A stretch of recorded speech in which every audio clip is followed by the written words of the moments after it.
This video will focus on the Rockefeller family.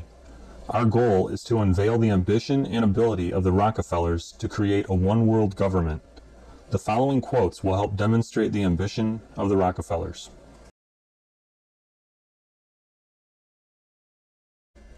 Quote number 1. For more than a century, ideological extremists at either end of the political spectrum have seized upon well-publicized incidents, such as my encounter with Castro, to attack the Rockefeller family for the inordinate influence they claim we wield over American political and economic institutions.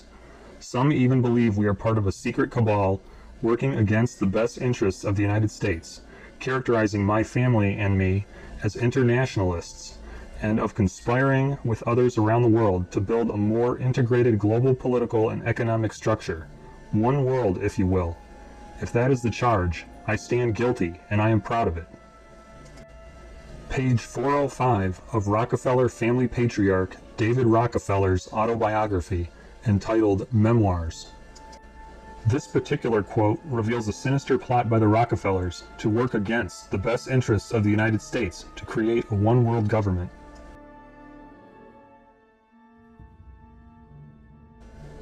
Quote number 2.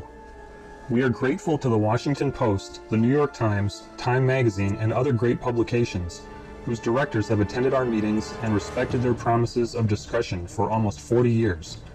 It would have been impossible for us to develop our plan for the world if we had been subject to the bright lights of publicity during those years. But the work is now much more sophisticated and prepared to march towards a world government. The supranational sovereignty of an intellectual elite and world bankers is surely preferable to the national autodetermination practiced in past centuries. David Rockefeller, founder of the Trilateral Commission, in an address to a meeting of the Trilateral Commission in June 1991. In this quote, David Rockefeller thanks the mass media for essentially covering up the Rockefeller plan for a one-world government.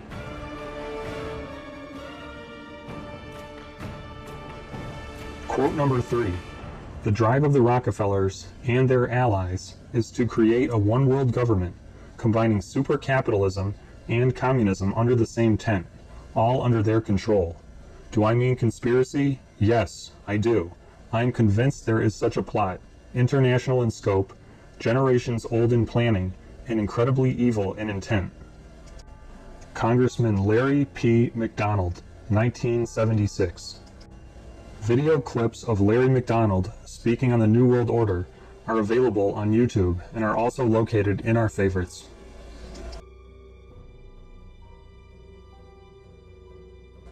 Quote number 4. The Trilateral Commission is intended to be the vehicle for multinational consolidation of the commercial and banking interests by seizing control of the political government of the United States. The Trilateral Commission represents a skillful, coordinated effort to seize control and consolidate the four centers of power: political, monetary, intellectual, and ecclesiastical. What the Trilateral Commission intends is to create a worldwide economic power superior to the political governments of the nation-states involved. As managers and creators of the system, they will rule the future. U.S. Senator Barry Goldwater, in his 1964 book, With No Apologies. This particular quote highlights the Trilateral Commission. We will reveal the link between the Rockefellers and the Trilateral Commission later in this video.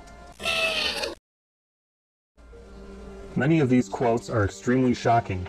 They all merit further investigation by the viewer. Based on these quotes, from the testimony of respectable men, and from the mouth of David Rockefeller himself, we can conclude that the Rockefeller family has at least the ambition to create a one-world government.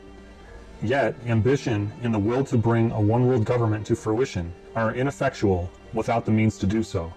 Therefore, we will now reveal the power and ability of the Rockefeller family to carry out their hidden desires.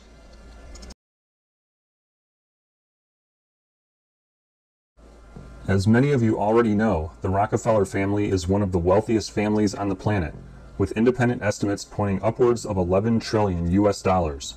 The Rockefellers have a proven history of lying in order to conceal their true wealth.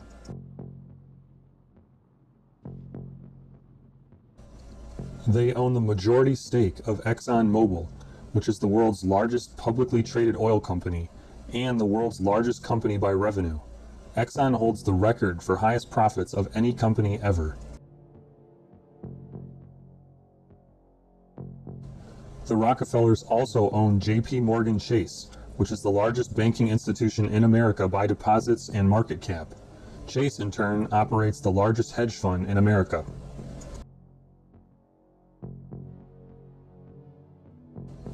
It was during David Rockefeller's years as chairman of Chase that he devised a plan to build the World Trade Center complex, and with the cooperation of former New York State Governor Nelson Rockefeller, the Rockefeller family commissioned the first designs for the World Trade Center.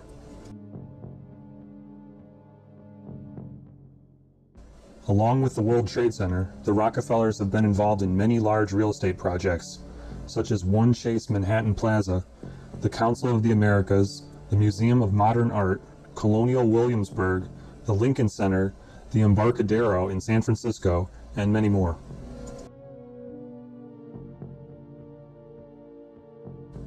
The Rockefeller family has also been instrumental in creating and chairing various private and politically motivated institutions, including the Council on Foreign Relations.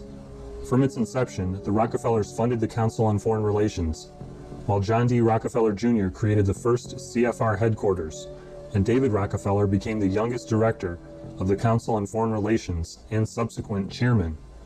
Another early member of the council was Rockefeller's public relations liaison, Ivy Lee. The Council on Foreign Relations think tank is entitled the David Rockefeller Studies Program. There is no doubt that the Rockefellers control the Council on Foreign Relations. The Council on Foreign Relations is said to have more power than the U.S. State Department itself, and more influence on America's foreign policy than any other institution. Council on Foreign Relations members include John McCain, Hillary Clinton, George H.W. Bush, Alan Greenspan, Henry Kissinger, Jay Rockefeller, Fred Thompson, Paul Volcker, Zbigniew Brzezinski, and Dick Cheney, who was also the director of the Council on Foreign Relations before becoming vice president for George W. Bush.